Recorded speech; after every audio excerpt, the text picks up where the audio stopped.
غم نہ کھاؤ اس کا جو تمہارے ہاتھ میں نہیں ہے، ولا تفرحوا بما آتاکم، اس پر خوش نہ ہو جو تمہیں ملا ہے۔ یعنی کبھی ایسا ہوتا ہے کہ تمہیں اللہ تعالیٰ دے کے آزماتا ہے اور اس نے پہلے لکھ دیا ہوا ہے تمہارے لیے، تو جب تم اس بات پہ یقین رکھ لو گے کہ تمہارا مقسوم تمہیں ملے گا، تو جو نہیں ملے گا اس پہ تم دکھی نہیں ہوگے کہ میری قسمت میں تھا ہی نہیں، اور جو تمہیں ملا ہے اس پہ تم غرور اور تکبر میں نہیں آؤ گے، اس لیے کہ تم کہو گے یہ میرے مالک نے لکھا ہے، ورنہ تم کہو گے یہ میری تگ و تاز کا نتیجہ ہے، یہ میں نے محنت اتنی کی اس کا نتیجے میں یہ ملا۔ اللہ فرماتا ہے یہ سب اس نے لکھ رکھا ہے تمہارے لیے، اس لیے تمہیں ملے تو تکبر میں نہ آنا، تمہیں نہ ملے تو تم تعصف میں نہ چلے جانا، اس لیے اس نے سارے فیصلے پہلے کر دیے اور تمہیں بتا دیا ہے کہ تمہارے لیے جو مقسوم ہے وہ تمہیں اللہ نے عطا کر دیا ہوا ہے، نہیں ملنا ہے تو تم الٹی چھلانگے بھی لگا لو تو وہ نہیں ملے گا۔ تقدیر پر ایمان لانے کے لیے اس لیے زور دیا گیا ہے، اور ہمیں اپنی اولادوں کو، اپنی نسلوں کو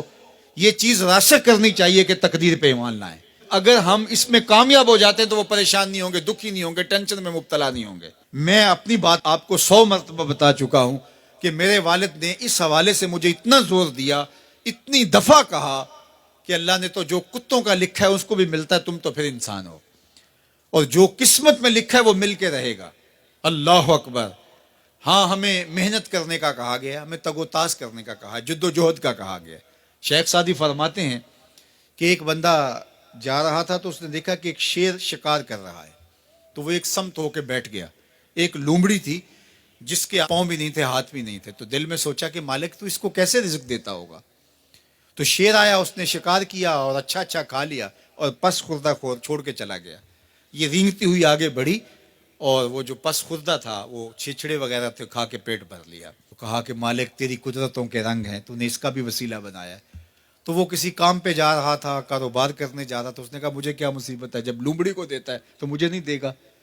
تو وہ آ کے بیٹھ گیا، گھر آ کے بیٹھ گیا کہ میں نہیں جو ہے وہ کہیں جاتا۔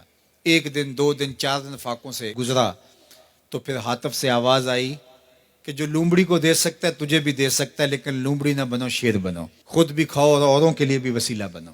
ہمیں ترغیب دی گئی ہے، باقی جو ہمارے مقدر کا ہے وہ ہمیں ملے گا، ہر صورت میں ملے گا۔ تو اپنی نسلوں کے سینوں میں یہ چیز راسخ کرو، اور یہ راسخ تبھی ہوگی ہمارے سینے میں راسخ ہوگی۔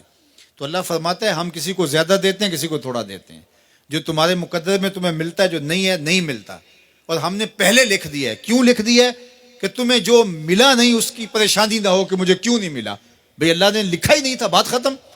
اور جو ملا ہے اس پہ تم غرور میں نہ آ جاؤ کہ یہ مجھے ملا ہے، بھی اللہ نے تمہاری قسمت میں لکھا تھا، اس میں تمہارا کیا کمال ہے، اس نے لکھ دیا تھا لہٰذا مل گیا، اس میں غرور اور تکبر میں نہ آؤ۔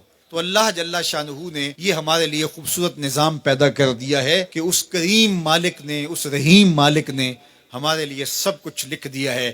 تو جو ملے اس پر اللہ کا شکر ہے، جو نہ ملے مالک تیری تقسیم ہے، اس پہ بھی راضی ہیں۔ مل گیا تو واہ واہ، نہ ملا تو پھر بھی واہ واہ، کوئی بات نہیں، مالک تیری کرم نوازی ہے، جس حال میں ہمیں رکھے اس حال میں ہم خوش ہیں۔